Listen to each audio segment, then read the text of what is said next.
Krishna, Krishna Krishna, Hare Hare, Hare Rama,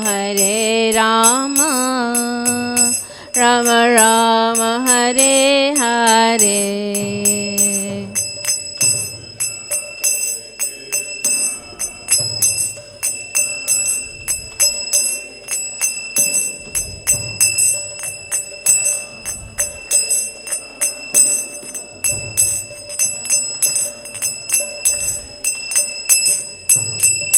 Hare Krishna, Krishna Krishna, Hare Hare, Hare Rama,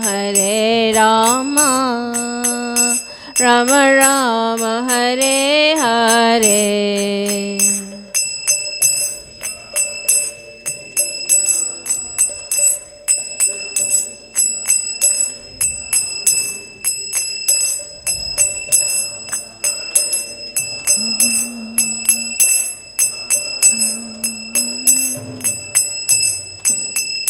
Hare Krishna, Krishna Krishna, Hare Hare, Hare Rama,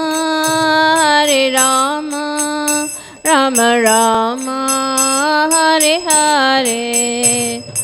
Krishna, Krishna, Krishna Krishna.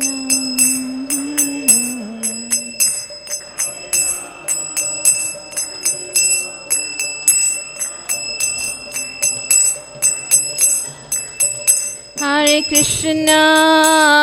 Krishna, Krishna Krishna, Hare Hare, Hare Rama, Rama Rama, Hare Hare. Krishna, Krishna Krishna, Hare Hare Rama, Rama Rama, Hare Hare. Hare Krishna, Krishna Krishna, Hare Hare, Hare Rama, Rama Rama, Hare Hare.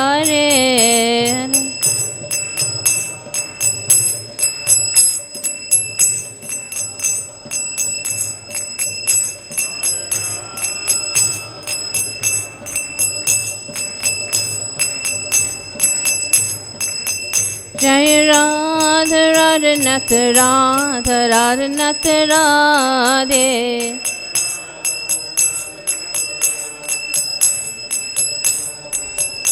Jai Giri Govardhan, Giri Govardhan, Giri Govardhan, Jai Giri Govardhan.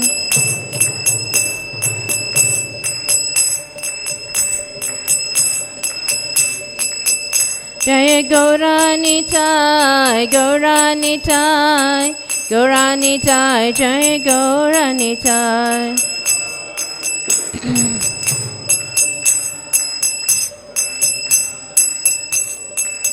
Jai Jai Prabhupada, Prabhupada, Prabhupada, Prabhupada.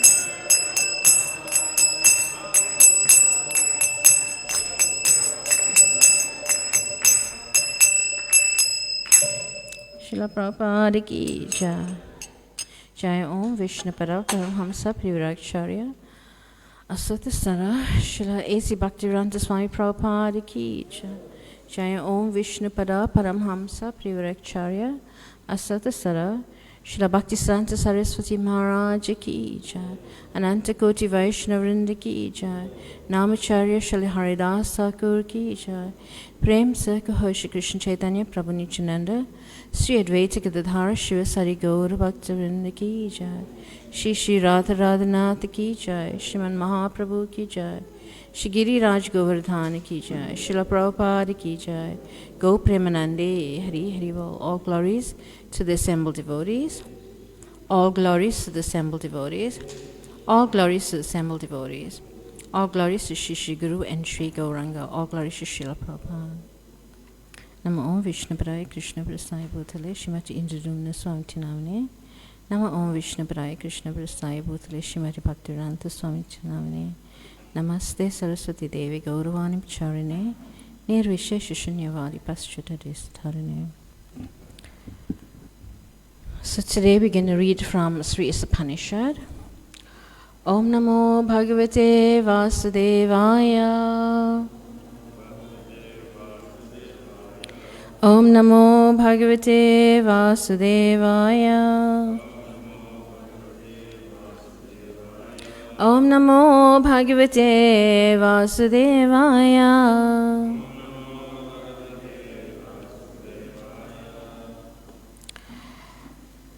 So the mantra goes as follows. So we're doing mantra 4 of Sri Isopanisad. Anejad eka manasho jivo Naina deva apuvan purvam asad tadatvo nyan atyeti tistat tasmin apo matarishvad dati. So maybe we can do the word for word. Anejad, fixed. Ekam, one. Manasaha, then the mind. Jivaya, more swift. Na, not. Enat, this Supreme Lord. Deva, the demigods like Indra, etc. Apnuvan, can approach. Purvam, in front. Arsad, moving quickly. Tat, he. Davataha, those who are running. Anyan, others. Atyeti, surpasses. Tistat, remaining in one place. Tasmin, in him. Apa, rain. Matarishva, the gods who control the wind and rain. Dadati, supply. So the translation is, although fixed in his abode, the personality of Godhead is swifter than the mind and can overcome all others running. The powerful demigods cannot approach him. Although in one place, he controls those who supply the air and rain. He surpasses all in excellence. Purport by His Divine Grace, A.C. Bhaktivedanta Swami Prabhupada. So we'll read the purport. So I was just thinking, as we read each paragraph, I will explain. So, Om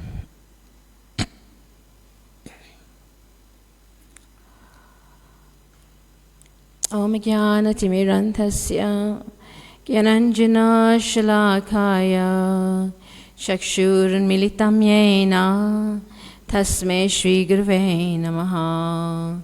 Shri Chaitanya Manobhistam Sapitam Yena Bhutale Swayam Rupa Kadamaya Tadati Swapadantikam.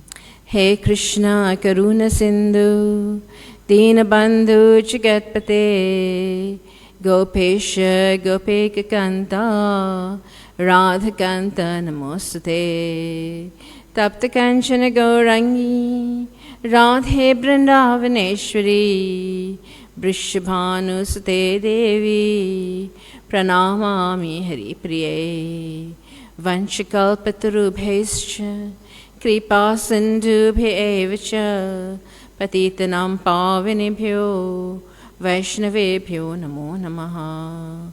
Jai Shri Krishna Chaitanya Prabhu Nityananda Sri Advaita Gadadhar Shiva Sari Gaura Bhakta Brinda. Hare Krishna, Krishna Krishna, Hare Hare, Hare Rama, Rama Rama, Hare Hare.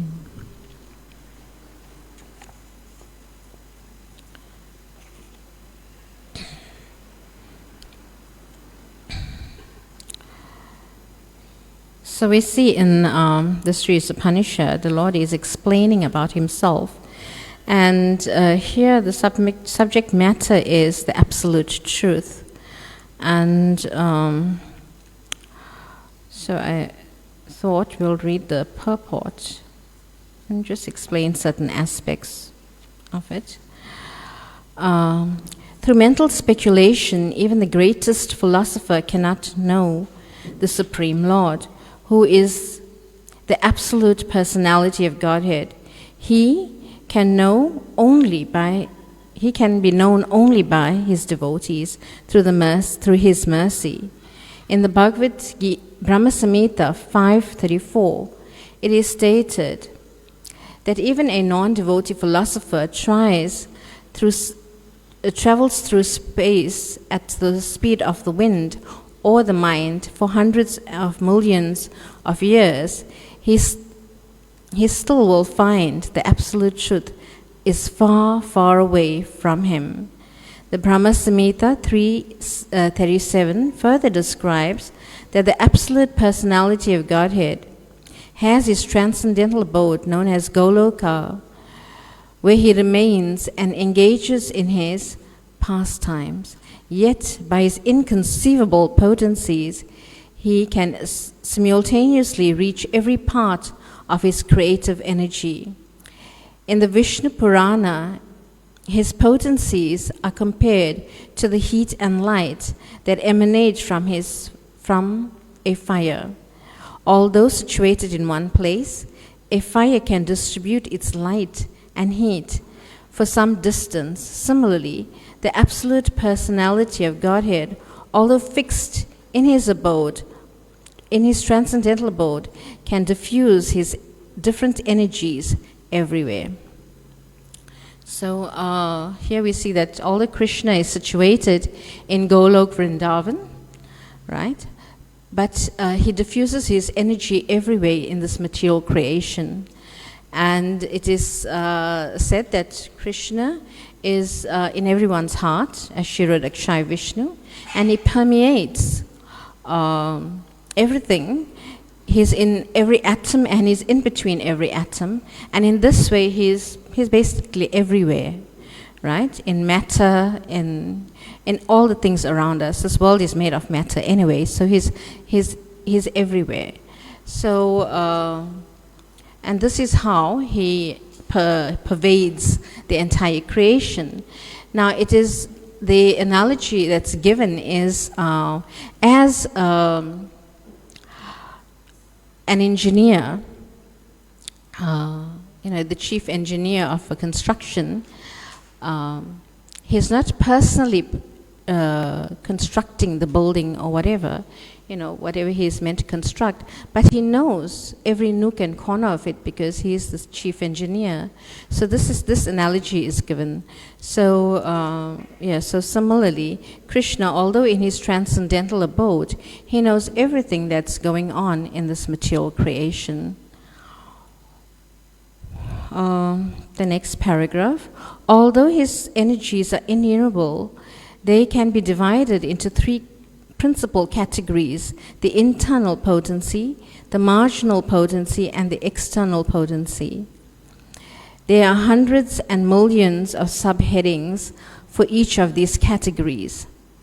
The dominating demigod, who is empowered to control and administer such natural phenomena as air, light, and rain, are all classified within the marginal potency of the absolute person. Lesser living beings, including humans, also belong to the Lord's marginal potency. The material world is a creation of the Lord's external potency, and the spiritual sky, where the kingdom of God is situated, is a manifestation of his internal potency. So here there's three types of potencies that's been described by the Lord. One is the Antaranga Shakti, which is the internal potency. The next one is the Bahiranga Shakti, which is the Lord's external potency, and the marginal potency. So the internal potency, Prabhupada says here, is in the spiritual world, right? The internal potency is of the spiritual world, is the manifestation. So he says, and the spiritual sky, where the kingdom of God is situated, is the manifestation of his internal potency. So here in this material world that we are very familiar with, because we've been here for how long? Who knows how long we've been here? We've been here for millions and millions and millions of years, right? We cannot even trace back how we got here, right? So we are so familiar with this material nature, right? It's like, you know, it's us, because we identify with the body, and therefore we find that, you know, this material creation is like part of us. We're so familiar with it, right? And here Prabhupada gives the, he talks about the Tatastha Shakti, which is us, the living entities, because we can either fall, you know, materially or spiritually. So we are Tatastha, in between, the marginal potency. And then he talks about the Bahiranga Shakti, which is this material world. And we know that this place is presided over, the deity for this material world is Rangadevi, and she presides over this material creation. So, the Bahiranga Shakti, right? And all that we find here is basically a reflection of the spiritual world. You know, everything that we come in contact with is there in the spiritual world, but here it's in its perverted form, right? So we need to use everything here for the satisfaction of Krishna, and that's how we'll be able to get out of this material world. So basically, the absolute truth is defined in the Srimad Bhagavatam as Param Satyam. Or, you know, Param means the supreme, the absolute, right? And Satyam means truth. So Param Satyam means the absolute truth, right? So in this verse from the Bhagavatam 111, it's describing, so I'll just recite it quickly, if I can remember it now. Om Namo Bhagavate Vasudevaya Janmadiyasya Tanvayat Itaratas Tarsheshu Abhijanasvarat Tene Brahmaridaya Adikavaya Muyanti Yatsurayaha Tejo Varimidam Yata Vinimayo Yatratri Sargamisha Damna Svene Nirastakuakam Satyam Param Dhimahi. And in this verse, Prabhupada is saying that, you know, even the demigods are actually bewildered by this material energy, right? And he goes on to explain that then who are we, you know, the living entities of this world, if the demigods are higher up, higher than us, and so what's there for us to fall into illusion? We are in illusion, or most of us in this material world are in illusion, until and unless we come in contact with a pure devotee who brings us to Krishna consciousness. So we see all around us people are steeped in the bodily platform of life. And they are doing everything in their power to satisfy the demands of the body, the demands of the senses. And in this way, this is how this world is revolving on lust, right?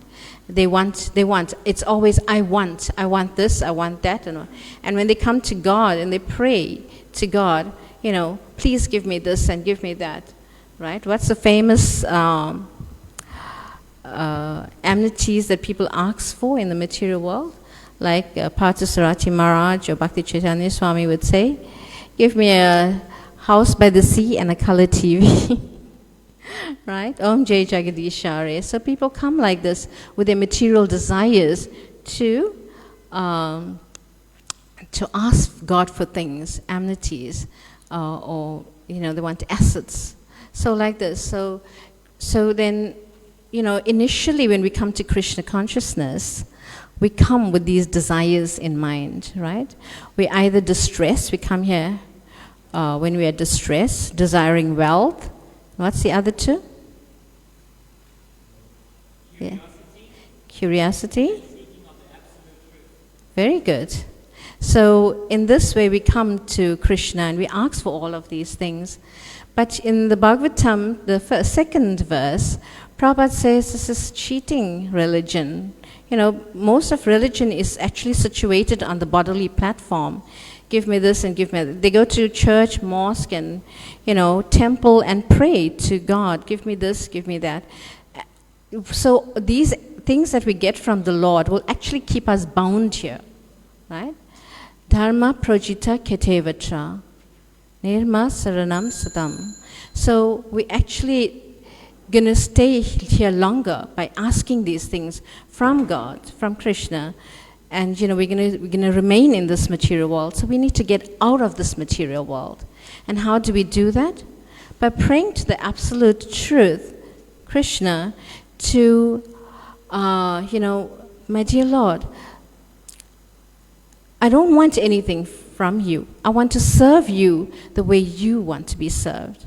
Right? Anya bilasita sunyam jnana karmadi anavritam anukulyena krishnanu shilanam bhakti uttamam. So we should serve Krishna the way Krishna wants to be served. Right? We should fulfill his desires and not fulfill our desires, because when we go to God, when we pray, to fulfill my desires, not to fulfill his desires. So when he is satisfied, when Krishna is satisfied, then automatically we become satisfied. So Prabhupada calls this cheating religion. Ketava. Projita ketavatra. It's cheating. We're cheating ourselves. Right? We're cheating ourselves. But if we want to go back to the spiritual world and serve Krishna, eternally, the way Krishna wants to be served, then that's perfect. So here, Srila Prabhupada, that is why he has created ISKCON, so that when we come here, although we come here with so many desires, and we pray to Krishna, Krishna will purify us of those desires. That's what he'll do. He'll purify us. Because all of us come here to Krishna, we don't come with the intention of pleasing Krishna. We come with our own motivations, right?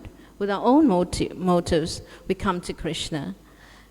And, because we don't know any better. We don't know any better. So, whilst practicing devotional service, by chanting the Hare Krishna Mahamantra, Hare Krishna, Krishna Krishna, Hare Hare, Hare Rama, Rama Rama, Hare Hare. So while chanting these holy names of Krishna, our hearts become purified and we come to the highest stages of devotional service. So we start at the bottom, and all other processes or all other types of worship are also on the yoga ladder, right? So we come to God to ask for all of these things, but in the process, by chanting the holy names of God, we become purified in the process. Our association, Prabhupada says, if you associate with a drunk, you become a drunkard, right? If you associate with a person that takes,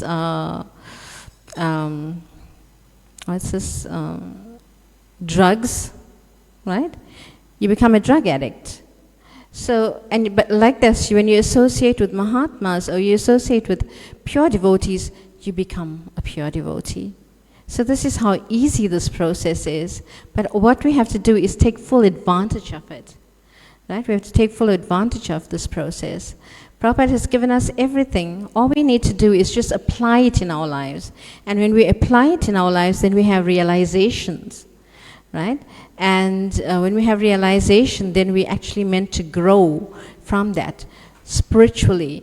So when we take to Krishna consciousness, our life is changing. Subtly it's changing. We cannot actually see it changing, right? But subtly it's changing. If you think back a few years ago, before you joined Krishna consciousness, right? Maybe 10 years or 20 years, however many, what was your life before joining Krishna consciousness and what is it now? It is a transformation. There's a transformation of heart because we are receiving this knowledge, right? That's descending from the spiritual abode. We are chanting Hare Krishna, Goloka Premadhan, Hari Nam Sankirtan. That this holy name is descending from Golok Vrindavan. It's not an ordinary sound vibration. And therefore, when we chant the holy names of Krishna, then, with every name, right, that's being chanted, then our hearts are getting cleansed. We'll be becoming more and more knowledgeable in scripture, in the process of Krishna consciousness. So, like this, when we're chanting Hare Krishna, we should actually be more attentive to our rounds, right? To hear the sound vibration. This is very important when we're chanting Hare Krishna. Many people say that chanting Hare Krishna is so easy, who can't do it? But they won't do it. The most important thing is when you apply it, right? Then you will see how difficult it is to control, to actually listen to the sound vibration. Because you are listening, you're chanting Hare Krishna, and your mind is drifting away. So this is meditation. Satyam Param Dhimahi. This is meditation upon the absolute truth. This is the process. By chanting Hare Krishna, apply your mind to concentrate on the sound vibration of the holy names. It's very difficult because our minds are running hither and thither. It's this side and that side, right? All over the universe, right? So but when we sit with concentration and concentrate and apply the mind to hear the sound vibration, then you will experience bliss. You'll experience that you have accomplished something, right? When you sit and you meditate upon the sound vibration of the holy names, then you actually feel enlivened from within the heart. So now we may be just chanting superficially, just Hare Krishna, Krishna Krishna. And sometimes we chant to get our rounds done, right? We chant fast as well.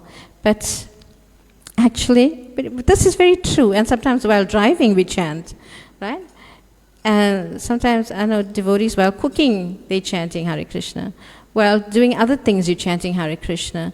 But no, we should sit in one place and try to meditate on the sound vibration of the holy names.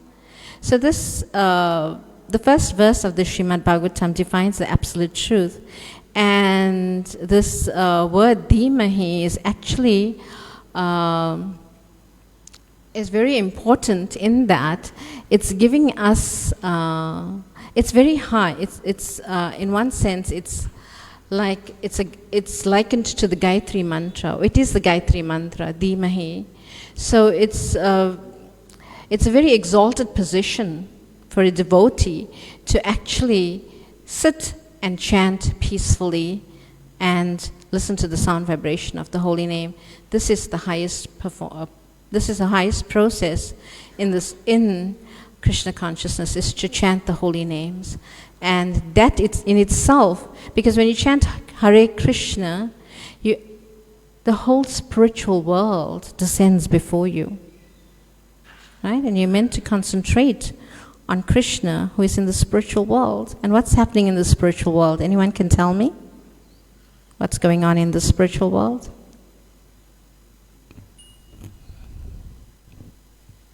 Nobody knows?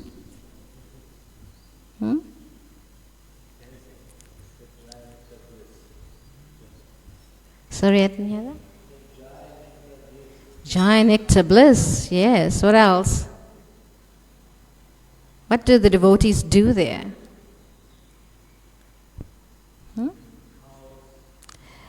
Yes. Yes. You'll find that everything we are doing here, right, we are serving here in this material world, we are serving Krishna, the same thing is going on in the spiritual world. Prabhupada has given us such a nice process that we are training, we're getting trained here, how to serve Krishna, because the same thing is going on in the spiritual world. Right? They're cooking for Krishna. Mother Yashoda is dressing Krishna, she's bathing Krishna, dressing Krishna. So this is what we do here on the altar as well. We bathe Krishna, we dress him, we massage his body. And this is like such a nice activity, to actually have personal contact with Krishna. So this is exactly what Prabhupada has given us. He's given us everything of the spiritual realm. All we need to do is just practice, and by this practicing process, just by practicing, then we actually become purified in this process, and eventually we'll be eligible to go back to the spiritual world. And like when we leave our bodies, we're meant to be thinking of Krishna. Krishna says, "Man manabhava mad bhakto, mam yaji mam namaskuru." Right? So we should always think of Krishna. And how do we do that? Always think of Krishna. By chanting his holy names, by serving him. Yeah? And in the Bhagavad Gita, Krishna gives ways on how to remember him. Right? And we look around us and we can see, oh, the sky is blue. Krishna's body is blue. It reminds us of Krishna. Right? The trees, when I look outside and I see these palm trees, and that reminds me of what's this place? I forget now, but it's in my mind, but I just forget the place now. So in Vrindavan you'll find, or in the scriptures it is described that Krishna is, actually the Talavan forest, right? The Talavan forest, that how Krishna Lord Balaram, killed this demon, and he was, in the form of a donkey, right? And he was throwing these demons on the trees, like that. So just just by looking around us, we can actually be reminded of Krishna. So yes. So what's my time now? How much time do I have? I'm just like, okay.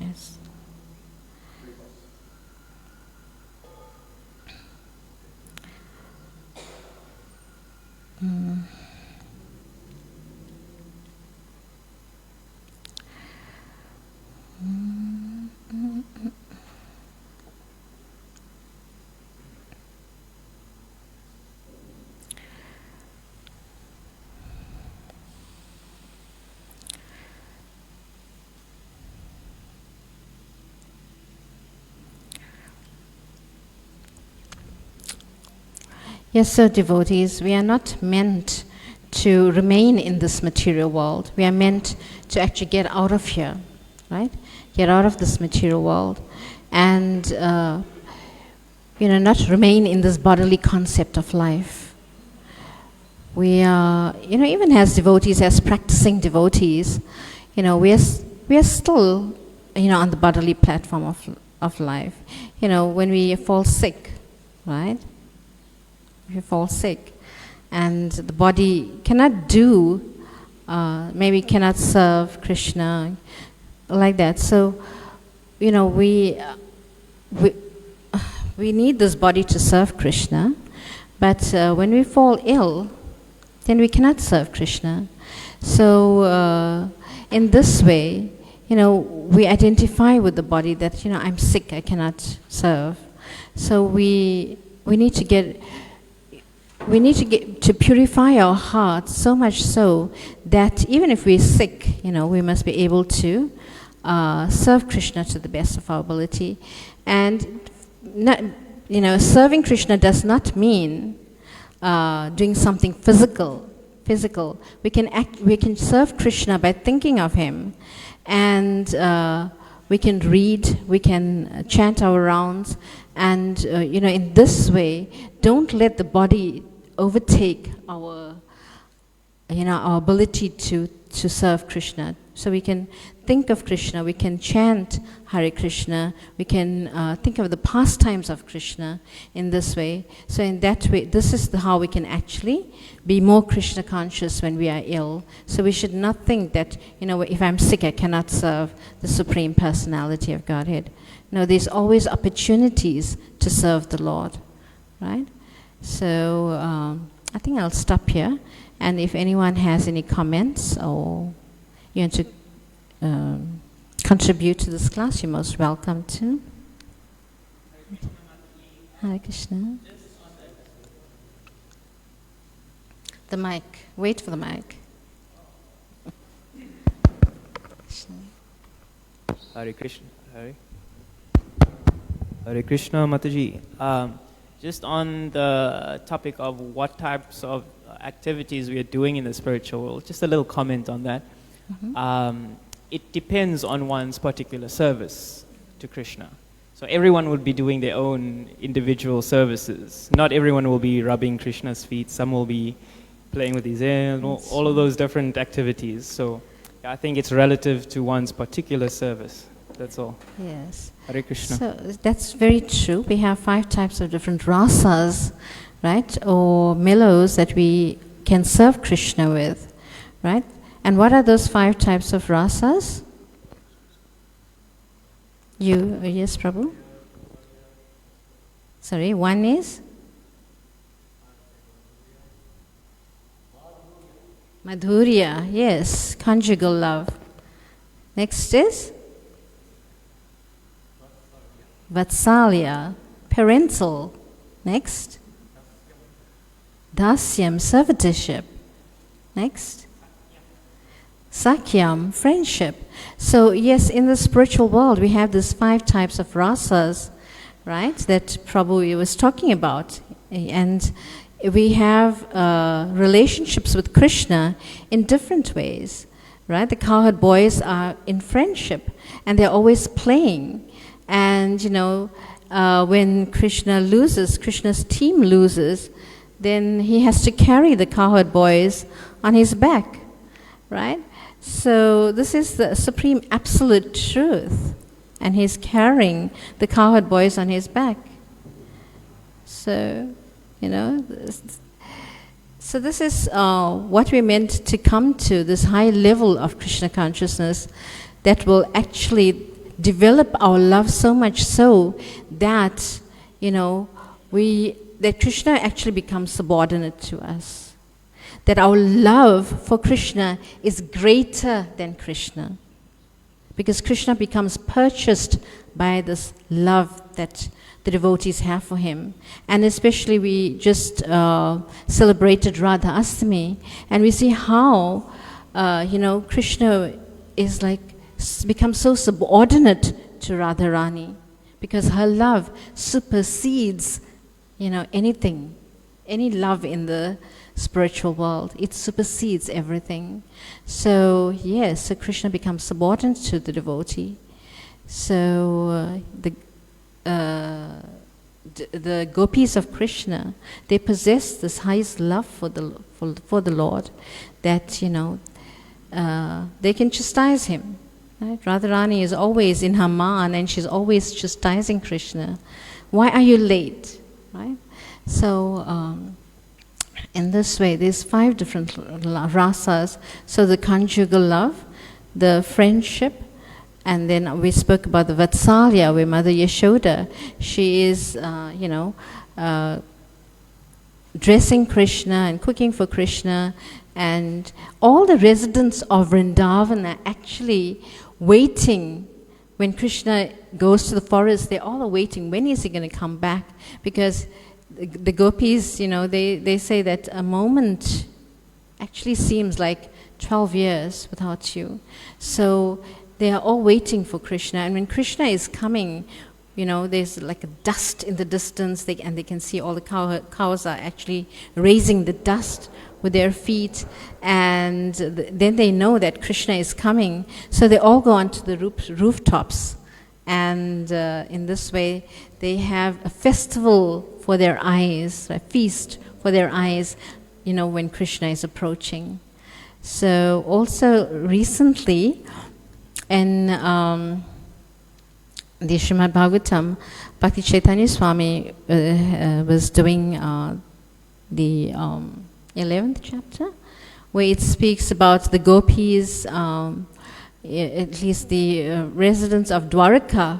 They're waiting for Krishna to come from Hastinapur, right? So they're waiting for him to come, and they are receiving him in different ways, right?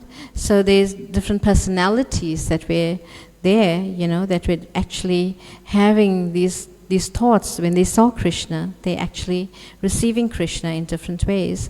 So the Brahmanas were chanting prayers, and the wives of Krishna were shy, and they were, they were looking for Krishna, waiting for Krishna, but their hearts were full of joy when they saw Krishna.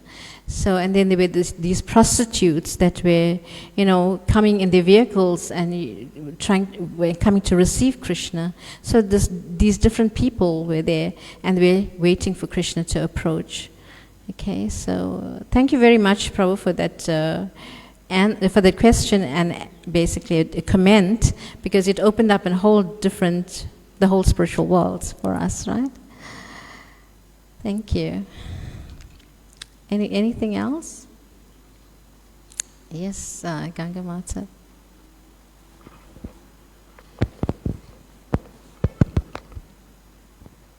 Thank you, Rangadevi. Krishna.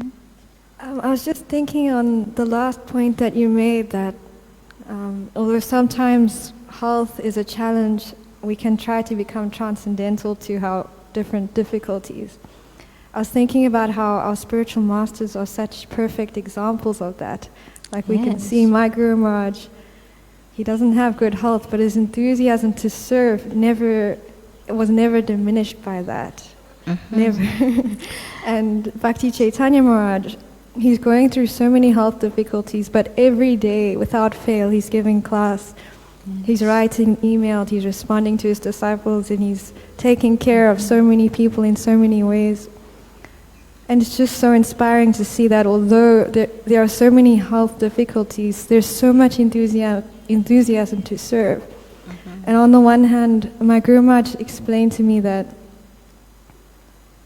he was explaining to me how Krishna accepts manasa seva, that even if we serve in the mind, if we can't do something physically, then we can meditate within our minds, within our hearts, how much we want to do, and he actually accepts that. Yes. But on the other hand, if we have the capacity, we should really try to fill up that capacity to serve and do as much as possible on behalf of our spiritual masters who have so much desire and there's so much more they want to do. So on their behalf, we should try to do that for them. Yes, thank you so much. Yes, when, personally when I'm not feeling well, I think of these personalities like Parthasarati Das Goswami. He really struggles with his health, and when you read his books, The Struggling Sadhachar, you actually, you feel for him, and you actually, what I do is I get strength just by reading his books, and how he actually he's situated on such a transcendental level that he's beyond the bodily platform of life. And when you hear to Maharaj's classes, you can understand that, what an elevated devotee he is, right? And he talks about all these different types of rasas and all of these things, a very high level. And so we can actually take inspiration from these exalted devotees. And at the moment, yes, Bhakti Chaitanya Swami is going through a difficult period. And we should actually, yesterday for the Vyasa Puja, right, Maharaj said we could pray for him, pray for his health, and pray to him for us, so that we can actually, gain inspiration from their examples like that. So yes, thank you so much for bringing that point up, Ganga Mata. Hare Krishna. Anything else?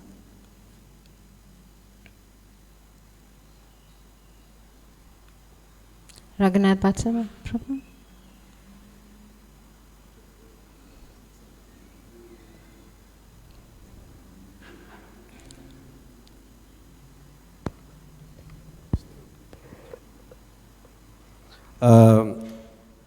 I was making a note of everything that you were saying. The demand of the senses and lust that you mentioned, and people are steeped in the bodily concept of life. I found that interesting because this morning I was listening to a lecture by Prabhupada, early hours of the morning, and he was talking about the spiritual world. How there's no sex in the spiritual world. So, and how the residents of Vrindavan are, they so attractive, they're very beautiful. And how this world, we have to practice that to get there. But then he gave an example of how a person is so steeped in the bodily concept of life. It was so much into lust. And he enjoyed sex so much that he got ill. He had tuberculosis or something like that. And he got ill and he committed suicide because he won't be able to enjoy the body anymore. So somebody can be very deeply steeped in the bodily concept of life. And their Prabhupada's lectures deal with that subject matter, mainly, or lectures, or his purports on the bodily concept of life. But that takes a lot of time to come out of also. It's not like, you can, it's so easy, you'll just get out of the bodily concept of life. It takes time, practice. So I just thought I'll make that comment. Yes. It's like, Prabhupada said that right till the time we leave our bodies, we'll have to struggle with the body. So this is what we bargained for, right? This material body. Yeah. And we have to tolerate it. And all the while thinking of the Lord and, trying to sort of think of the Lord and, be on a transcendental platform, because the analogy given is of the lotus leaf that's in the water, but it doesn't get wet by the water. So we should be of this world, but be in this world, but not be of this world, right? Be transcendental. So yes, we should try to be like the lotus leaf in the water. Anything else, Prabhu? Well, yeah, the other thing, when you talk about the 5 rasas, some acharyas only give 4. The 4 rasas. The neutral relationship. Even in Prabhupada, in the Chaitanya Charitamrita, talk about the 4. So, but Bhaktisiddhanta Saraswati Thakur speaks about 5, the 5 rasas. I just thought I'll mention that. Thank you. Yeah, so maybe you can give us examples of the 5 rasas? You already gave that, you did that. But the one on the, and on the neutral? neutral relationship, Yeah. it's like you're bordering on like from impersonalism, you're coming to personalism.